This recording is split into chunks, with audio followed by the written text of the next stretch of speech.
ये जो वीडियो है ये आपको जैसे हमने पिछले सिलसिले के साथ जुड़ी हुई है शख्सियत के मुतालिक जानने के मुतालिक। तो जो ऑनलाइन टेस्ट इस यूआरएल भी जिसका नीचे डिस्क्रिप्शन में इसका भी दे दिया जाएगा, आप उसमें वो ऑनलाइन टेस्ट ले सकते हैं। उससे पहले ये बेहतर है कि आप इस चीज़ को समझ लीजिए। ये जो ऑनलाइन टेस्ट है इसको देते हुए आपको चंद चीज़ों का ख्याल रखना ज़रूरी है। सबसे बुनियादी चीज़ ये है कि आप अपने साथ दयानतदारी से पेश आइए। जो सवालात आपसे पूछे जाएं उनको पूरी दयानतदारी से सवालों का जवाब दीजिए और इस बात का मुकम्मल इत्मीनान रखिए कि आपके जो डेटा है और आपका जो रिपोर्ट्स है वो किसी के साथ ये फ़ोरम शेयर नहीं करता। ये एक इंटरनेशनल ऑर्गेनाइजेशन है और ये इंतहाई काबिल भरोसा ऑर्गेनाइजेशन है। साइकोलॉजिकल प्रैक्टिसेस जो प्रोफेशनल साइकोलॉजिकल प्रैक्टिसेस होती हैं उसमें इनका बड़ा बाएतमाद नाम है। और मोर ओवर ये रिसर्च ओरिएंटेड एक ऑर्गेनाइजेशन है, कोई ऐसी कमर्शियल नहीं है कि आपका डेटा कहीं इस्तेमाल हो जाएगा। इसमें आपने एक बुनियादी चीज़ का ख्याल ये रखना है कि आपने इसमें अपना ओरिजिनल नाम नहीं देना। अपनी डेट जो यानी अपनी उम्र जो है वो सही बताइए क्योंकि उससे पैमाइश ठीक होती है। और दूसरा ये है कि अपना जो जेंडर है, मेल हैं फीमेल हैं, वो सही बताइए। मुझे दो चीज़ों बिल्कुल सही बताइए, लेकिन अपना नाम जो है कोई निकनेम रख लीजिए, वो दे दीजिए, वो उसको दे दिया कीजिए। इस ये जो मैं आज की वीडियो कर रहा हूँ इसके अगले दिन ही आपको इसका स्क्रीन कास्ट भी मिल जाएगा कि ये टेस्ट लेना किस तरह है, आपने करना किस तरह से। तो उसको आप अगर देख लें उसके बाद अगर इस टेस्ट को आप लें तो ज़्यादा बेहतर होगा। चीज़ों को समझाना ज़रूरी है। अच्छा, जब ये एक आउटपुट प्रोड्यूस कर देता है ये वाला टेस्ट, तो आपने इस जो रिपोर्ट है इसको किसी सेफ़ जगह पर, बेहतर है कि इसको कॉपी करके एमएस वर्ड में डाल दीजिए और फिर उसके बाद इसको सेफ़ जगह पर इस तरह रखिए कि ये 1-2 साल के बाद, 3 साल के बाद आप दोबारा भी देख सकें।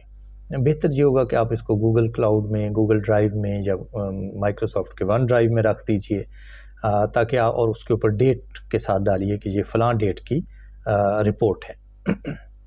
देखें, जिनकी उम्र पुख्ता हो चुकी होती है उनकी शख्सियत में कम ही तब्दीली होती है, इल्ला ये कि कोई शख्स बहुत ज़्यादा कोई पढ़ने पढ़ाने वाला हो और वो मुसलसल अपनी शख्सियत को इम्प्रूव कर रहा है, तो उस सूरत में उसकी शख्सियत में कुछ ही सालों बाद आपको फिर तब्दीली नज़र आएगी।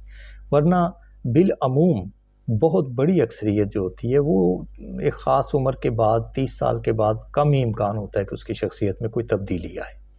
लेकिन फिर भी ये बेहतर है कि इंसान ये वाला टेस्ट हर कुछ सालों के बाद अपना ले ले, और बच्चों के लिए तो बहुत ही ज़रूरी है, उसकी मैं आपको अभी वजाहत करता हूँ।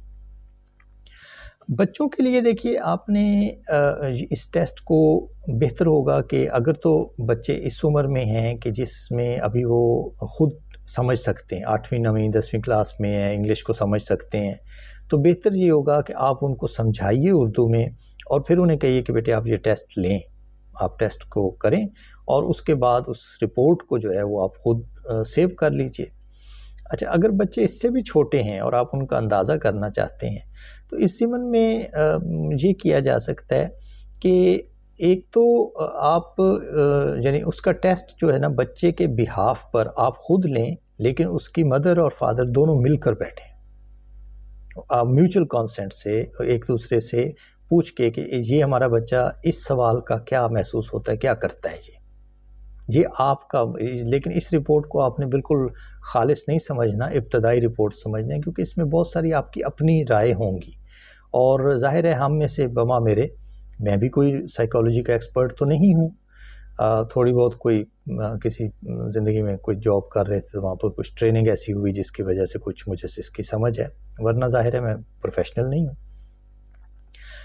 इसी तरह बहुत सारे माँ बाप नहीं हैं, तो लिहाजा अगर आप आपस में मशवरा करके उस बच्चे के बिहाफ पे जवाब दे रहे हैं तो उस रिपोर्ट से बहुत ज़्यादा खुश होने या परेशान होने दोनों की ज़रूरत नहीं है। उसको दरमियाने दर्जे पे रखिए और उसको इब्तदाई रिपोर्ट समझिए। अच्छा, जो रिपोर्ट आप रखते हैं उसको मैंने जैसे कहा कि इस तरह महफूज रखिए कि कुछ सालों बाद आप उसके मुख्तलिफ वर्शंस जो हैं उनको वाज़े तौर पर पढ़ सकें, आपको पता चले कि ये बच्चे की शख्सियत का ट्रैक क्या है, वो किस तरफ को जा रहा है। ख़ुद आप अपने मुतालिक भी कई वर्शंस कर सकते हैं दयानतदारी से। मैंने मसलन अपने बच्चों के ये जो टेस्ट्स हैं इसी वेबसाइट से काफ़ी साल पहले लिए थे, फिर कुछ सालों बाद ले लिए, फिर कुछ सालों के बाद। उससे होता क्या है, अगर आप थोड़ा गहरा पढ़ने वाले हैं, आपको कुछ समझ मौजूद है साइकोलॉजी की, अप्लाइड साइकोलॉजी की, तो आपको उस रिपोर्ट से पता चल जाता है कि ये बच्चे के अंदर कुछ चीज़ें जो हैं इस तरफ को जा रही हैं। अच्छा, होता ये है कि कुछ चीज़ें तो ऐसी मुस्तकिल होती हैं, वो पैदाइशी होती हैं। कुछ जो हैं वो बाद की माहौल से तब्दील की जा सकती हैं। इसको साइकोलॉजी में मशहूर बहस है, इसे कहा जाता है नेचर वर्सेस नर्चर। नर्चर का मतलब है परवरिश, और नेचर जिसके साथ बच्चा पैदा होता है। तो कुछ चीज़ें नेचर में होती हैं और कुछ नर्चर जो है वो उसको तब्दील कर सकता है। आप अगर इन रिपोर्ट्स को पढ़ेंगे, एक ही बच्चे की रिपोर्ट्स मुख्तलिफ सालों की अगर आप पढ़ेंगे, तो आपको वाज़े पता चलेगा कि ये बच्चे में ये चीज़ें हो रही हैं। उससे आप काफ़ी फ़ायदा हासिल कर सकते हैं। हम इस मौजू पर अगर आप ज़रूरत महसूस करें कि मुझे कोई और चीज़ वजाहत करनी है, तो नीचे कमेंट्स में देते रहिएगा। मैं आपको इस मौजू पर और भी चीज़ें बता सकूँगा। आप में से जो लोग इन रिपोर्ट्स काफ़ी ज़रा लंबी और मेहनत मांगती हैं, दिमागी मेहनत मांगती हैं।